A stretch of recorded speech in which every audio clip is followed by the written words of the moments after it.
दर्शकबिन कार्यक्रम news of the day को नयाँ श्रृङ्खलामा हार्दिक स्वागत छ। म हुँ भीम। हेर्दै हुनुहुन्छ फेवा टेलिभिजन। हामीले विशेष विषयवस्तुमा केन्द्रित रहेर यो कार्यक्रम उत्पादन र प्रसारण गर्दै आइरहेका छौँ। आजको विषय बालबालिकाको विषय छ। बालबालिका तपाईँ र मेरा मात्रै होइनन्, सिङ्गो राष्ट्रका भविष्य हुन्। यिनीहरूमा अहिले लगानी गर्न सक्यो भने भविष्य सुन्दर बन्न सक्छ भन्ने विश्वास हामी सबैले गरेका छौँ। पोखरा महानगरपालिका भित्रका बालबालिकाको अवस्था के छ र उनीहरूले के गरिरहेका छन् भन्ने विषयमा महानगर पूर्ण जानकार छ भन्ने कुरामा म पनि सहमत छैन। किनभनेदेखि पोखरा महानगरपालिकालाई पूर्ण बालमैत्री सहर बनाउने घोषणा गर्ने, त्यो अनुसारको लक्ष्य हासिल गर्ने भनेर यसअघि नै समेत तोकिएको थियो। यद्यपि त्यो लक्ष्य प्राप्त गर्न सकिएको छैन। पोखरा महानगरपालिकाका एकाध टोलहरूलाई, एकाध क्षेत्रहरूलाई मात्रै पूर्ण बालमैत्री भनेर घोषणा गरिएको छ, तर सिङ्गो महानगर घोषणा हुन बाँकी छ। किनभनेदेखि हाम्रा बालबालिकाका वस्तुस्थितिका बारेमा महानगरले सोधिरहेको हुनुपर्छ, खोजिरहेको हुनुपर्छ र अध्ययन गरिरहेको हुनुपर्छ। म यो विश्वास लिन्छु। पोखरा महानगरपालिका वडा नम्बर 9 बालबालिकाको क्षेत्रमा अझै बढी क्रियाशील, अझै बढी तदारुकताका साथ लागिरहेको जस्तो केही व्यवहारहरूले देखाउँछन्। आज मात्रै पोखरा महानगरपालिका वडा नम्बर 9 ले बालबालिकाहरूको स्थिति के छ भन्ने विषयमा केन्द्रित रहेर एउटा स्थिति पत्र सार्वजनिक गरेको छ, एउटा बुकै प्रकाशन गरेको छ। त्यहाँ बालबालिकाको स्थिति के छ, उनीहरू के गरिरहेका छन्, अभिभावकहरूले बालबालिकाप्रतिको दायित्व पुरा गरेका छन् कि छैनन् भन्ने लगायतका विषयहरू समावेश गरिएका छन्। पोखरा महानगरपालिका वडा नम्बर 9 ले बालबालिकाको स्थिति चित्र सार्वजनिक गर्दै गर्दा हामी सन्तुष्ट छैनौँ। किनभनेदेखि बालबालिकाप्रति उनीहरूको परिवार, उनीहरूको टोल र उनीहरूको समाजले गरिरहेको, निर्वाह गरिरहेको त्यो भूमिकाप्रति हामी कति पनि सन्तुष्ट छैनौँ। किनभनेदेखि आज पनि बालबालिकाहरू विभिन्न प्रकारका दुर्व्यवहारहरू खेप्न बाध्य छन्, जबरजस्त श्रममा लाग्न बाध्य छन् र पारिवारिक कारणले उनीहरू सडकसम्म पुग्ने स्थिति सृजना भएको छ। आज पनि हाम्रा बालबालिकाहरूले जति पाउन पर्ने स्याहार सुसार र संरक्षण परिवारबाट समेत पाउन सकिरहेका छैनन्। यी र यस्ता आपद समस्याहरूबाट हाम्रा बालबालिकाहरू गुज्रिरहेको अवस्थामा कोभिड-19 कोरोना भाइरसले थप प्रताडित बनाएको छ। नयाँ शैक्षिक सत्रको 3 महिना उनीहरूको कक्षा लस भइसकेको छ।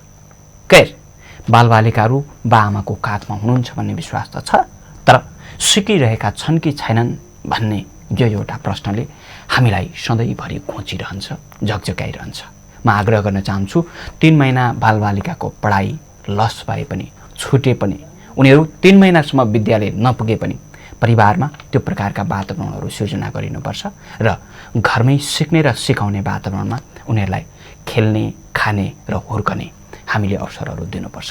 यिनै आह्वान गर्छु। र आजको कार्यक्रममा मैले पोखरा महानगरपालिका वडा नम्बर 9 को स्थिति चित्र जो बालबालिकाको विषयमा केन्द्रित छ त्यसमा के छ र यसले देखाउन खोजेको कुरा के हो र पोखरा महानगरलाई पूर्ण बालमैत्री सहर घोषणा गर्नका निमित्त यसले केही मार्ग निर्देशन गर्न सक्छ कि सक्दैन, त्यो बाटो देखाउन सक्छ कि सक्दैन भन्ने विषयमा उपमेयर, मेयर, वडा अध्यक्ष र स्वयं त्यो कार्यमा सहभागी, सक्रिय सहभागी भएकी संयोजक भावना श्रेष्ठसँगको कुराकानी, उनीहरूको अभिव्यक्ति, उनीहरूको धारणा, उनीहरूको विचार आजको कार्यक्रममा प्रस्तुत गर्दैछु। सबभन्दा पहिले उपमेयर भन्दै हुनुहुन्छ, बालबालिका राष्ट्रका भविष्य हुन्। उनीहरूमा वर्तमानमा लगानी गर्न सक्यो भने भविष्य सुनिश्चित बन्न सक्छ, भविष्य सुन्दर बन्न सक्छ। पोखरा महानगरपालिकाले आगामी आर्थिक वर्ष 2077-78 मा पनि बालबालिकाको क्षेत्रमा काम गर्नका निमित्त 25 लाख रुपियाँ विनियोजन गरेको छ, छुट्याएको छ। उनीहरूको सर्वाङ्गीण विकासमा त्यो रकम खर्च गरिनेछ। यसभित्र उनीहरूको क्षमता अभिवृद्धिदेखि लिएर नेतृत्व विकाससम्मका कार्यहरू पर्नेछन् र बालबालिकाहरूले यो रकमको पूर्ण सदुपयोग गरी आफ्ना अन्तर्निहित क्षमताहरूलाई बाहिर ल्याउन यसले सहयोग पुर्याउनेछ भन्ने विश्वास म लिन चाहन्छु। र उपमेयर हुनुहुन्छ मन्जु देवी गुरुङ, जसले बालबालिकालाई राष्ट्रको भविष्य भन्नुभयो र उनीहरूको विकासका निमित्त, उनीहरूलाई संस्कार सिकाउनका निमित्त, उनीहरूलाई जीवन पढाउनका निमित्त अहिले नै लगानी गर्नुपर्ने उहाँको धारणा छ। एकैछिन यो हेर्नुहोस्। बालबालिका भनेको राष्ट्रको भविष्य हो। त्यसैले हामीले बालबालिकामाथि वर्तमानमा सही हिसाबले लगानी गरेर जान सक्नुपर्छ।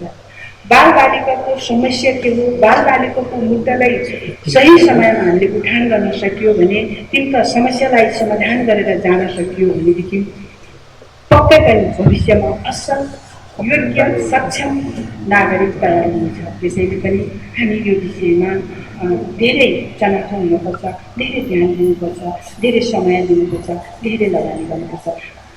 वर्तमानमा सही ढङ्गले लगानी गर्न सक्यो भने भविष्यमा पक्कै पनि त्यो लगानी सफल भएर जाँदैछ।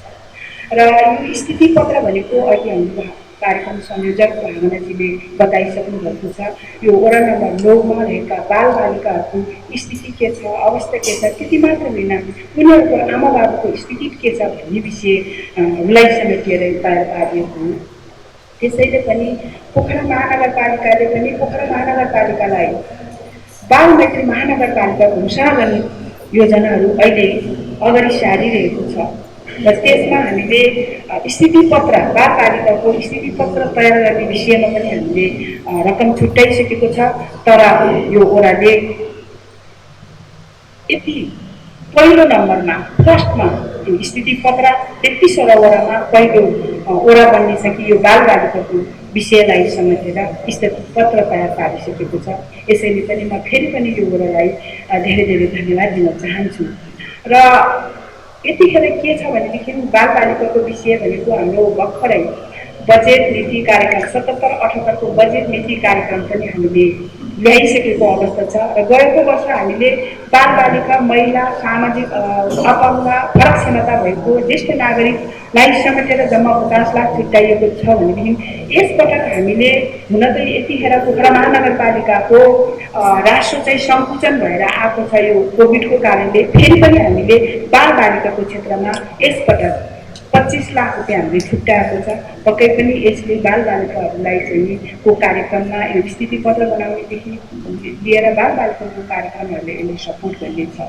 र बालमैत्री महानगरपालिका घोषणा गर्ने विषयमा गएको वर्ष जस्तो लाग्छ, यही महिनामा जस्तो लाग्छ मलाई यो वडा नम्बर 9 ले 2वटा टोलहरू चाहिँ नि बालमैत्री टोल घोषणा गर्न सक्नु भएको छ। यसलाई निरन्तरता दिँदै अब अरू पनि वडा टोलहरूलाई चाहिँ बालमैत्री टोल घोषणा गरिसकेपछि पक्कै पनि यो वडा बालमैत्री वडा घोषणा गर्न सफल हुनेछ। र बालमैत्री टोल, बालमैत्री वडा, बालमैत्री महानगरपालिका घोषणा गर्न अघि नै भनिसक्नु भएको छ। 43वटा सूचकहरू हुन्छन्, त्यसमा 80% मिट गरेपछि त्यसलाई चाहिँ हामीले बालमैत्री घोषणा गर्न सकिन्छ। र पहिलो भनेको जन्मदत्ताको विषय, बच्चा जन्मिसकेपछि जन्मदत्ता गराउने विषय महत्त्वपूर्ण हुन्छ, यो पहिलो सूचक हो। त्यसै गरेर दोस्रो सूचक भनेको चाहिँ पूर्वकोपको विषय हो। र पोखरा महानगरपालिकाले पोखरा महानगरपालिकालाई पूर्वकोप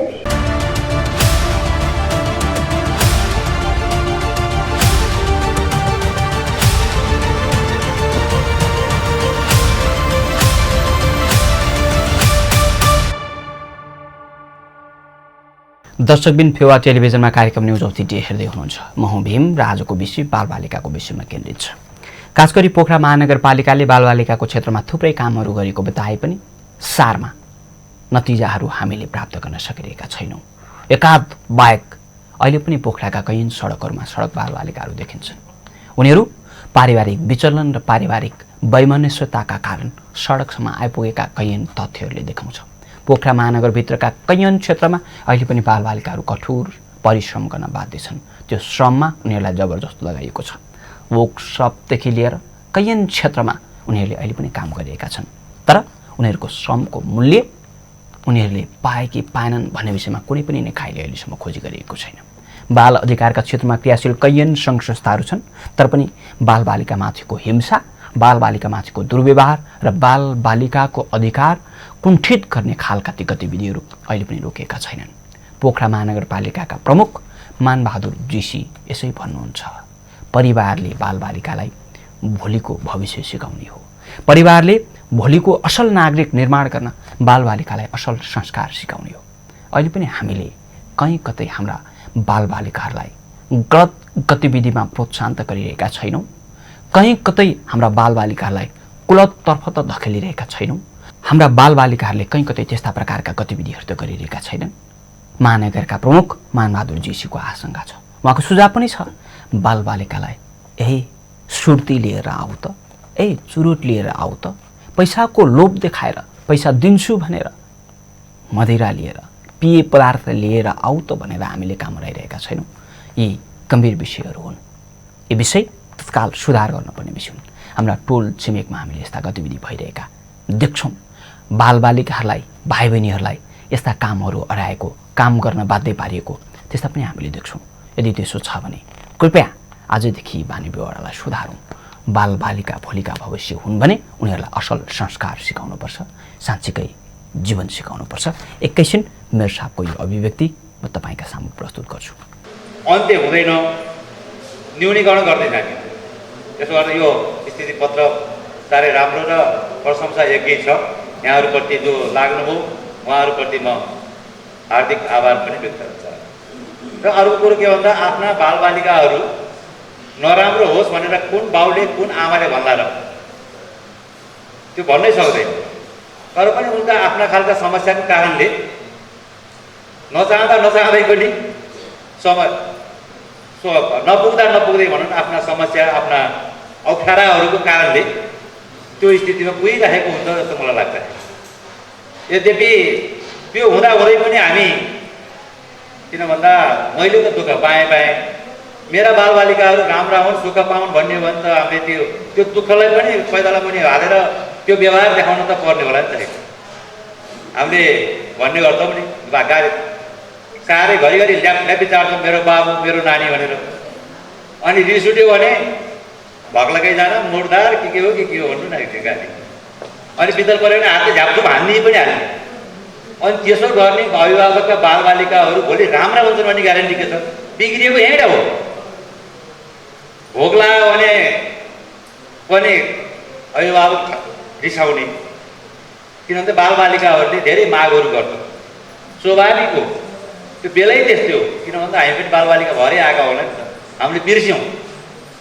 अनि हामीले बिर्सिसकेपछि त अनि के भन्छ भन्दाखेरि ती बालबालिकाहरूप्रति देखाइने नकारात्मक व्यवहारका कारणले धेरै बालबालिकाहरू पछाडि गएर नकारात्मक सोचका साथ अगाडि गएको हुन्छ। त्यसो भएर हामी के भन्छौँ भन्दाखेरि हामी यदि सचेत अभिभावक हो भने उनीहरूलाई काउन्सिलिङ गर्न सक्ने क्षमता राख्नु पऱ्यो कि हामीले।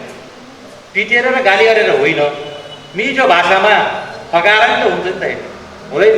तपाईँहरूलाई थाहा छ होला, हेर्नुभएको छ, मलाई चिसो खान मन लाग्यो, फ्रुटी खान मन लाग्यो भने तत्कालै दिन सक्यो भने त राम्रै भयो। भएन भने उसलाई यसको असर यस्तो हुन्छ उस्तो हुन्छ भन्दै जाँदाखेरि उसले बिस्तारै होकेर भन्न थाल्छ। अनि हामी खेरि के गर्छ नि, साना छन् भनेपछि यिनलाई के थाहा छ र भनिदिन्छ। सबै कुरो थाहा पाउँछ नि उनीहरूले। त्यो पाउने कहिले हो भन्दाखेरि भोलि विगत आफू चाहिँ एडल्ट भएर गइसकेपछि मेरो अभिभावक, मेरो आमाले, मेरो बाले यस्तै गर्थ्यो कि भन्ने ठाउँ हुन्छ। एउटा कुरा जाजा बाबु चुरुट लिएर आइज भन्छ, सबभन्दा खराब। सुर्ती लिएर आइज, जा दोकान गएर भन्छ। उस्तै गरेर पेय पदार्थ लिएर आइज, 10 रुपियाँ दिउँला नि भन्छु नि। पैसा दिने लोभमा, पैसा पाउने लोभमा उसले त्यो काम गरिरहेको हुन्छ भने, तर त्यो बच्चाको भोलि गएर त्यो के भन्छ लतै त्यता जान सक्ने सम्भावना पनि चल्नु जाएको। त्यसको कारणले बालबालिकाहरूलाई हामीले पहिल्यै देखाउनु नै कि पाउँदै नपाउँ, सबभन्दा मूल कुरो पाइन्छ भने त्यो अनुसारको व्यवहार पनि गर्नु। किन भन्दा मेरा बच्चा नराम्रो भयो भनेर पहाडी गएर पछुताएर त कुनै अर्थ छ जस्तो मलाई लाग्दैन। बच्चालाई तिमी भन्दा तपाईँ नै भनिदिँदा नि के फरक पर्छ? उसको संस्कारै के हुन्छ भने मेरो अभिभावकले मलाई त यसो गर्थ्यो भनेपछि अरूलाई पनि त्यही गर्नुपर्छ पनि सिक्छ के, त्यो सिकाएको अवस्था हो त अहिले। अनि हामीले भन्छौँ होइन, यहाँ अरू कुमार सरले भनिसक्नुभयो होइन, हाम्रो भावनाले धेरै कुरा गरिसक्नु भएको होइन। सुत्केर त्यहाँ चाँडो खोप लाउनु पर्छ भन्दाखेरि हामी नलाएर नि हुर्केर यात्रा भयो, अब यसलाई के को चाँडो खोप भन्छौँ क्या होइन। अनि हामीले घर सुने नि राखेर पनि बच्चा जन्माएर अहिले हानेर मार्ने भइसके, अनि के को हस्पिटल भन्छौँ कि त्यो होइन। बेला त्यस्तै थियो, थिएन, सुविधा थिएन, त्यो बेला भयो। अहिले सुविधा भएको त स्वास्थ्यलाई ख्याल त गरिदिनु परेन न अहिले। त्यो भएको कारणले पोषणको कुरा छ, धेरै कुराहरू छन्। तर भने जस्तै हामी पुऱ्याउन सक्दैनौँ। फेरि पनि नसके पनि थोरै दिन त काम गर्न सक्छौँ नि। हाम्रो हैसियत, हाम्रो अभिगत, हाम्रो औगात अनुसार त गर्न सक्छौँ नि। त्यसलाई सक्दैन। भोक लागेको बेलामा खाना दिन सक्छ, जस्तो सुकै रुखो सुखो भन्छ नि अहिले, त्यो पनि धेरै दिन त सक्छौँ नि अहिले। बच्चालाई स्कुल पठाउनु पर्छ भन्ने कुरो त सक्छौँ होला नि त। अनि त्यति मात्रै होइन, बच्चा स्कुलमा गएको छ कि छैन भनेर यसो अभिभावक उनीहरू बोर्डिङमा गएकाको खोज्ने, अनि के अरे सामुदायिक विद्यालयमा गएकाको नखोज्ने गर्न पाइन्छ र? त्यही अन्याय भएन र?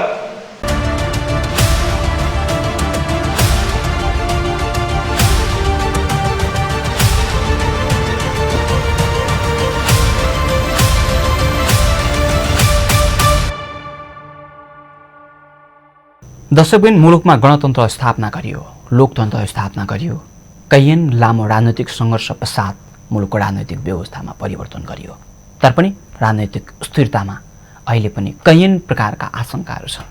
कहीँ कतै हाम्रो देशमा अहिले पनि कुर्सीको खेल त जारी छैन, कहीँ कतै अहिले पनि नेतृत्वमा त्यो प्रकारको आकाङ्क्षा त छैन, कहीँ कतै यस्तै प्रकारका प्रवृत्तिले गर्दा हाम्रा बालबालिकाहरूको मनोविज्ञानमा नकारात्मक प्रभाव त परिरहेको छैन।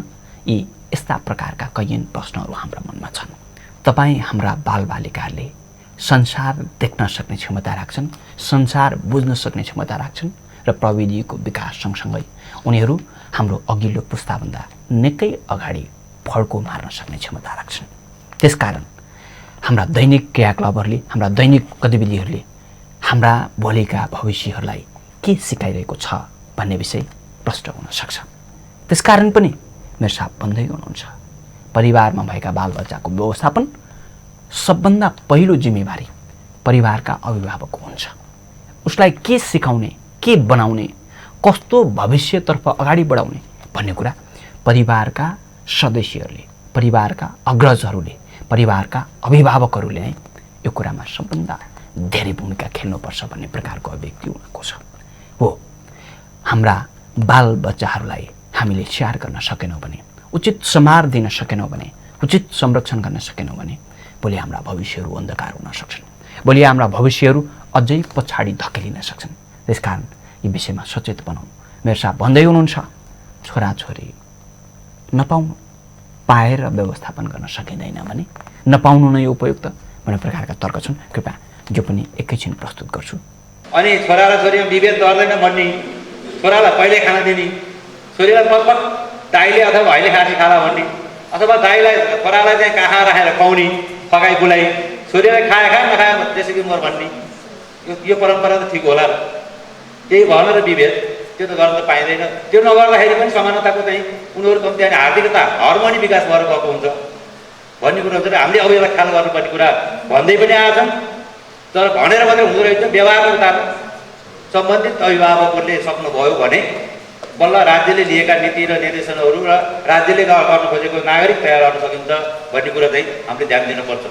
र अहिले अब यो 9 नम्बर वडा जटिल वडा नै हो, किन भन्दा बस पार्क यहीँ छ, चारैतिरबाट आएर रोकिने ठाउँ यही हो।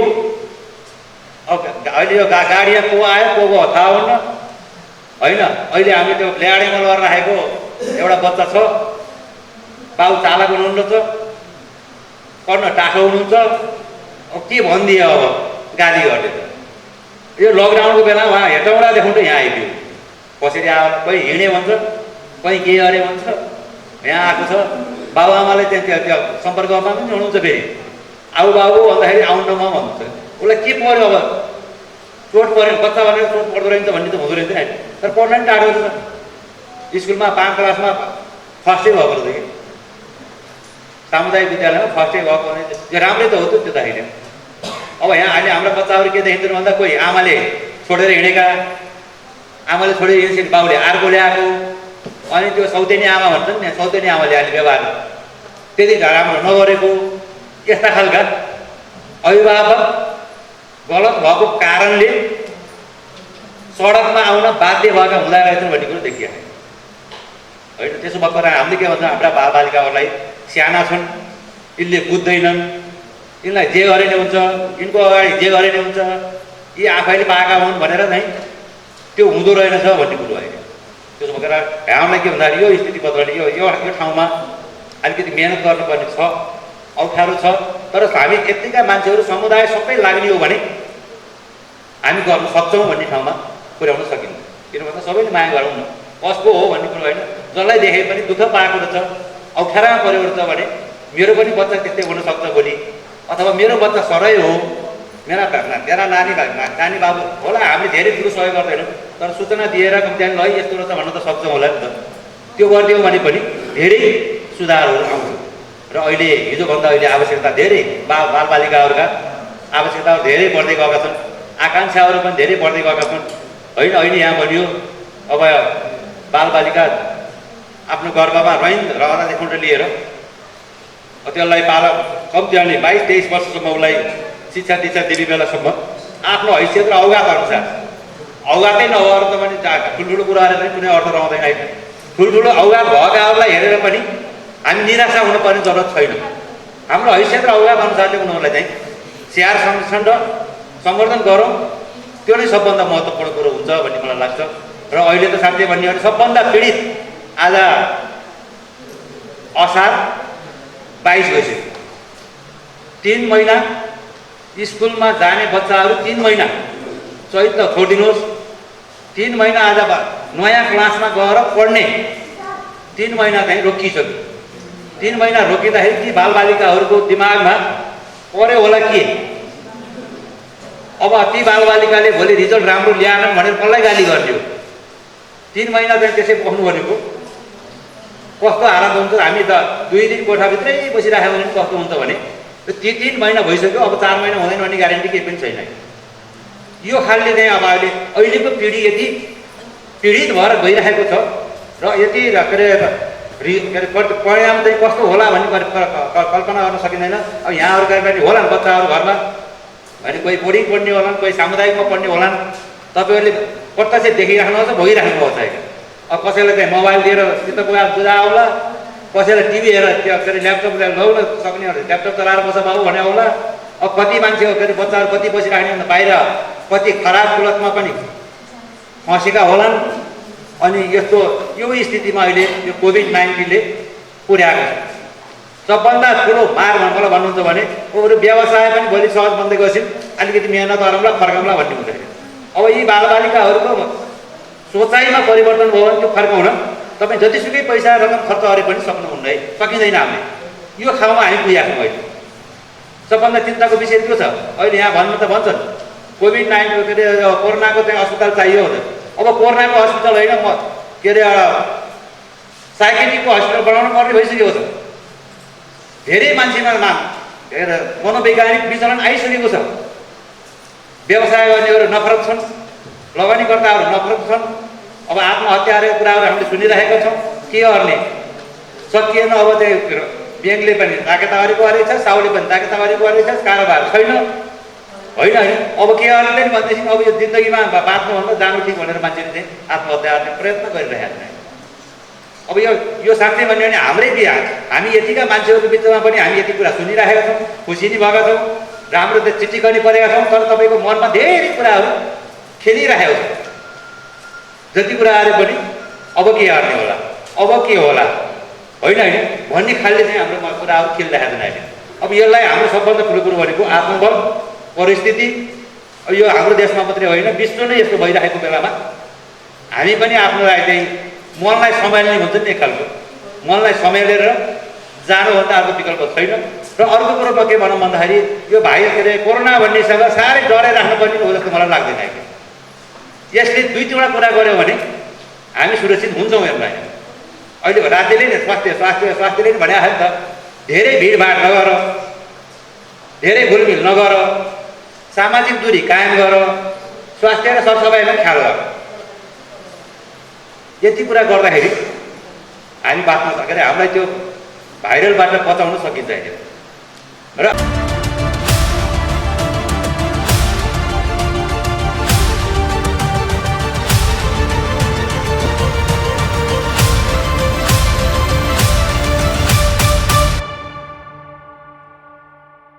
दर्शकबिन पोखरा महानगरपालिकाका 33वटा वडामध्ये पोखरा महानगरपालिकाको वडा नम्बर 9 कोर एरियामा सिटी क्षेत्रमा बजार क्षेत्रमा केन्द्रमा रहेको वडा हो। यहाँ कैयन बस्तीहरू छन् जहाँ बालबालिकाहरू पोषणबाट वञ्चित हुनु परेको छ, उपयुक्त शिक्षाबाट वञ्चित हुनु परेको छ, पारिवारिक वातावरण एकजना बालबालिकाको निमित्त जस्तो चाहिन्थ्यो त्यो नपाएको स्थिति छ। किनभनेदेखि कैयन ठुलो सुकुम्बासीको बस्ती छ, कैयन ज्याला मजदुरी गरेर खाने ती नागरिकहरूको बस्ती छ यस वडामा। त्यसकारण पनि बालबालिकाको क्षेत्रमा चुनौती छ, त्यसकारण पनि बालबालिकाको क्षेत्रमा काम गर्न समस्या छ, त्यसकारण पनि बालबालिकाका खास समस्याहरू पहिचान गर्न कठिन छ भनेर वडा कार्यालयले भनिरहेको छ। तर पनि वडाका अध्यक्ष रामराज लामिछानेको नेतृत्वमा, वडाका सचिव लोकदर्शन कोइरालाको सक्रियतामा र वडाका अन्य सदस्य र सरकारवालाहरूको प्रत्यक्ष सहभागितामा बालबालिकाका समस्या पहिचान गर्ने प्रयत्नहरू भइरहेका छन्। वडा अध्यक्षज्यूले भन्दै हुनुहुन्छ, खास गरी बालबालिकाका समस्या समाधानका निमित्त महानगरले, स्थानीय सरकारले लगानी बढाउनुपर्छ, उपयुक्त बजेटको व्यवस्था गरिदिनुपर्छ, अनि मात्र बालबालिकाका समस्या पहिचान गर्न सकिन्छ र समाधान सम्भव हुन्छ। यहाँ अभिव्यक्तिहरू राख्नु भएको छ, कृपया एकैछिन यो हेर्नुहोस्। यो गएको वर्ष हाम्रो प्रमुखज्यू उपप्रमुखज्यूले नै हामीले चाहिँ त्यो 2टा टोल घोषणा गरिसकेका अवस्था हो र यसलाई हामी निरन्तरता दिनको लागि हामीलाई थोरै एउटा कन्फ्युजन भयो। अब हामीलाई यो हाम्रो 9मा बालबालिकाको स्थिति के छ त भनेर जान्नु पर्ने अवस्था आयो। त्यति भएपछि बल्ल त्यो टोल हामी वडालाई घोषणा गर्न सक्ने अवस्था रहन्छ भनेको भएर अहिलेको चरणमा अहिलेको वर्ष हामी कहाँ 3 लाखको बजेट थियो। त्यो अहिलेको वर्षमा हामीले के गर्यौँ भने अब हामी हाम्रो बालबालिकाको वडा घोषणा गर्नुभन्दा अघि पहिला हाम्रो वडामा बालबालिका स्थिति के छ त भनेर त्यसको लागि चाहिँ हामी के अरे विवरण लिनको लागि विशेष गरी बालमन्त्री, स्थानीय शासन, वडा समन्वय समिति पोखरा 9 को हाम्रो समिति छ। त्यो समितिमा व्यापक छलफल गरिसकेपछि र हामीले भावना श्रेष्ठको संयोजकत्वमा मुना मास्टला, हिमा गुरुङ, वन्दना केसी र सुशान्त श्रेष्ठ 5 सदस्यीय हामीले समिति बनाएका थियौँ। उहाँहरू दिनरात खटेर जुन अहिले यो किताबहरू निकाल्नु भएको छ, वडा नम्बर 9 को बालबालिकाको स्थिति के छ त भनेर एकदम वास्तविक चित्र उहाँले अहिले प्रस्तुत गर्नुभएको छ। त्यही भएर म उहाँलाई एकदमै मुरी धन्यवाद दिन चाहन्छु। उहाँहरूका नाममा एकदम ताली बजाइदिनुको पनि म तपाईहरु सबैलाई अनुरोध गर्न चाहन्छु। र यसरी हामी अहिले मैले यति कुरा भन्दै गर्दा हामी अहिले वडा नम्बर 9 ले महिलाको सवालमा, बालबालिका सवालमा असाध्यै संवेदनशील भएर काम गरिराखेका छौँ। हुन त यो भौतिक पूर्वाधार मात्र विकास होइन, हाम्रो चाहिँ यो के अरे हाम्रो बालबालिका, महिला, अन्य कुराहरूको पनि विकास भयो भने मात्रै समग्रमा विकास हुन्छ भन्ने मान्यतालाई राखेर हामी अहिले त्यसरी गरेका छौँ। र हुन पनि मैले गर्वका साथ भन्नुपर्छ, हाम्रो प्रमुख पनि यही हुनुहुन्छ। हामी पहिले चाहिँ 2टा टोल हामीले बागमती टोल घोषणा गरिसकेका छौँ। मलाई लाग्छ हाम्रो महानगरपालिकामा 33 वडामा हामी पहिलो भन्ने मैले महसुस गरेको छु। र अर्को कुरा पनि के हो भने अहिले हामी बालबालिकाको स्थिति पत्र पनि हामी निकालेका छौँ। मलाई लाग्छ यो पनि हाम्रो वडा नम्बर 9 ले निकालेको छ। यो पनि हाम्रो 33 वडामा पहिलो भन्ने हामीले महसुस गरेका छौँ। र त्यसैले पनि हामी बालबालिकाको सवालमा, महिलाको सवालमा कसरी लागेका छौँ भन्ने कुरो यसैले पनि इङ्गित गर्छ। तर एउटा कुरामा के जानकारी गराउनु भने दुर्भाग्यको कुरा भन्नुपर्छ, म अहिले आत्मग्लानी भएको महसुस के हो भने र अहिलेको साल हामी अहिले बजेट छुट्याउन सकेका छैनौँ। हामी बालबालिकाको सवालमा 1 पैसा पनि बजेट छुट्टिएको छैन, महिलाको सवालमा पनि बजेट छुट्टिएको छैन। त्यो भएको कारणले अब हामी कसरी बालबालिकाको वडा घोषणा गर्ने भन्ने सवालमा थोरै जटिलता आएको छ। त्यसैले पनि हाम्रो प्रमुखज्यू, उपप्रमुखज्यू यहाँ हुनुहुन्छ, म उहाँलाई विनम्रताका साथ अनुरोध के गर्न चाहन्छु भने उहाँको सामाजिक क्षेत्रमा बजेट छ, बालबालिकाको क्षेत्रमा बजेट छ। त्यो बजेट पनि केही के अरे वडालाई उपलब्ध गराएर यसलाई निरन्तरता दिनको लागि म विशेष अनुरोध गर्न चाहन्छु।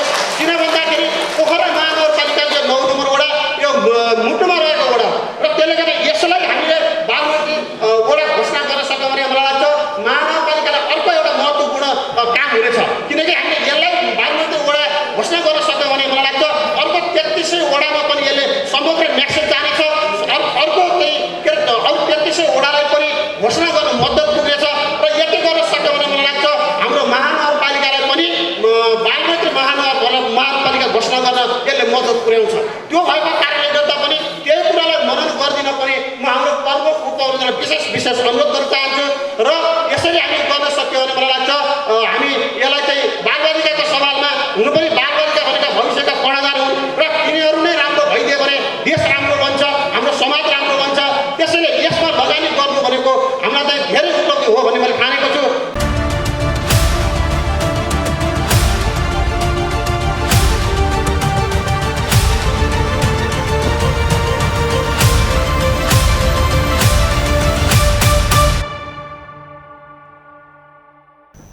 दर्शकबिन, मुलुकमा कोरोना भाइरसको महामारी चलिरहेको छ। यो मुलुकमा मात्र होइन, विश्वले यसको सङ्कट खेपिरहेको छ। विश्व आज कोरोना भाइरस विरुद्धको लडाइँमा होमिएको छ। खैर, जित निश्चित छ भनेर हामीले विश्वास गरेका छौँ। विश्वका वैज्ञानिकहरूले कोरोना भाइरस विरुद्धको औषधि पत्ता लगाउने प्रयत्नलाई जारी राखेका छन्। खोप पत्ता लगाउने प्रयत्नलाई उनीहरूले निरन्तरता दिएका छन्। भलै त्यो अन्तिम निष्कर्षमा पुगिसकेको छैन। कैयन देशहरूले कोरोनाका औषधि पत्ता लाग्यो भने समाचारहरू पनि सार्वजनिक गरेका छन्, तर विश्व स्वास्थ्य सङ्गठनले त्यसलाई मान्यता दिइसकेको अवस्था छैन। नेपालमा पनि कोरोना भाइरसको खोप बन्यो रे भन्ने प्रकारका समाचारहरू यसअघि नआएका होइनन्, तर डब्लुएचओले त्यसमा चासो देखाए पनि त्यसपछिका उपलब्धिहरू हामीले सार्वजनिक भएका पाएका छैनौँ।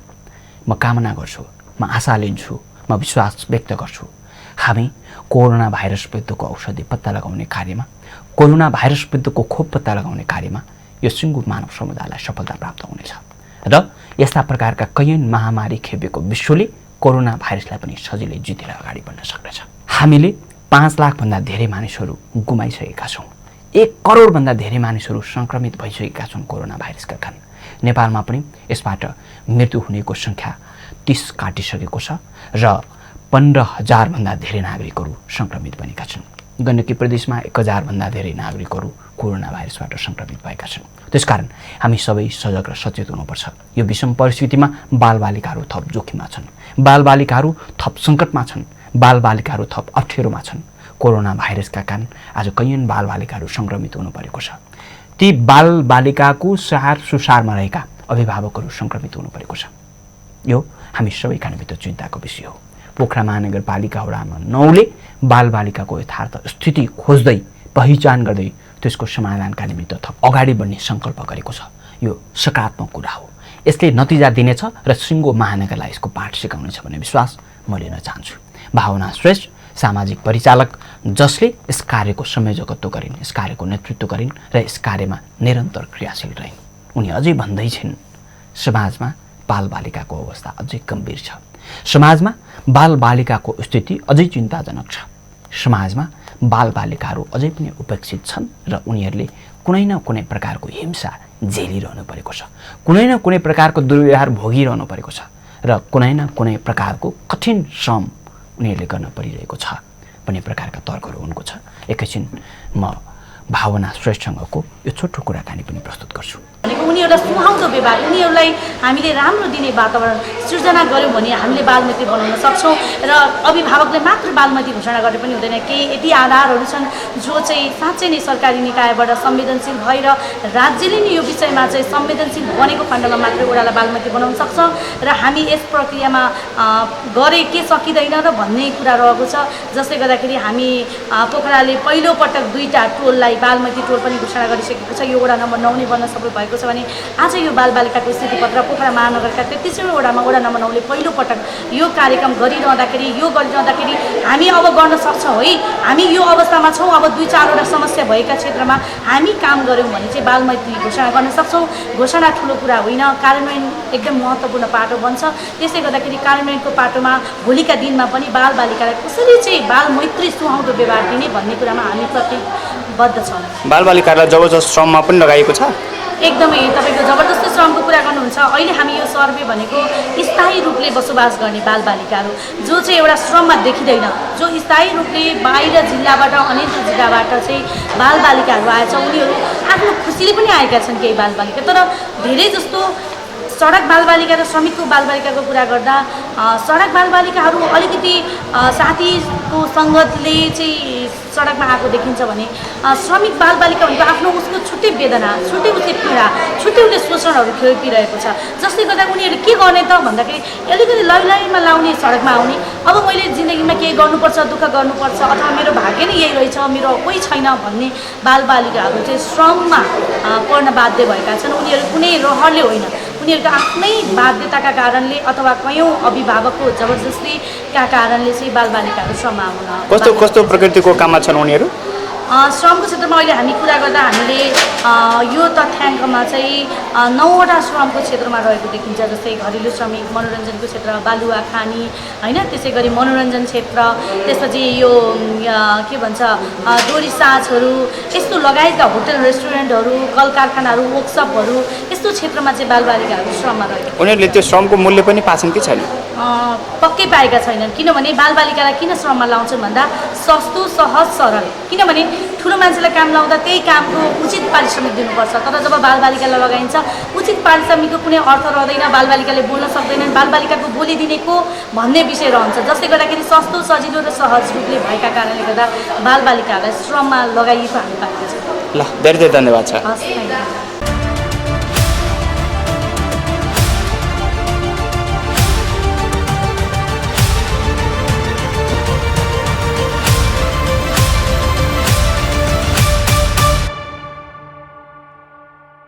हवस् त, यसका साथै आजको यो कार्यक्रम यही बिचमा छु। आज मैले खास गरी पोखरा महानगरपालिका वडा नम्बर 9ले बालबालिकाको यथार्थ स्थितिको खोजी गरी बालबालिकाका समस्याहरू पहिचान गर्दै त्यसलाई अभिलेखीकरण गर्ने गरी एक बुक प्रकाशित गरेको छ। यसले सिङ्गो महानगरमा एक प्रकारको सन्देश प्रवाह गर्नेछ र बालबालिकाको यथार्थ अवस्थाको खोजीमा सार्थक सिद्ध हुनेछ भन्ने प्रकारका विश्वास लिन्छु। महानगरका प्रमुख, उपप्रमुख, वडा अध्यक्ष र सामाजिक परिचालक लगायतको अभिव्यक्ति आजको यो कार्यक्रममा समेटे। कार्यक्रम हेरेर साथ दिनुभयो तपाईँलाई धन्यवाद छ। धन्यवाद एमसिआरमा राकेशजीलाई भन्छु र बालबालिकाप्रति उनीहरूको अधिकार सुनिश्चित गर्ने कार्यमा तपाईँ, म र हामी सबै कटिबद्ध भएर सङ्कल्प गरेर अगाडि बढ्नुपर्छ। बालबालिकामाथिको दुर्व्यवहार, बालबालिकामाथिको विभेद, बालबालिकामाथिको हिंसा कुनै पनि हालतमा स्वीकार्य हुँदैन। यिनै अभिव्यक्तिहरू राख्छु र कार्यक्रमको बिचमा छु। बिदा पाऊँ। नमस्ते।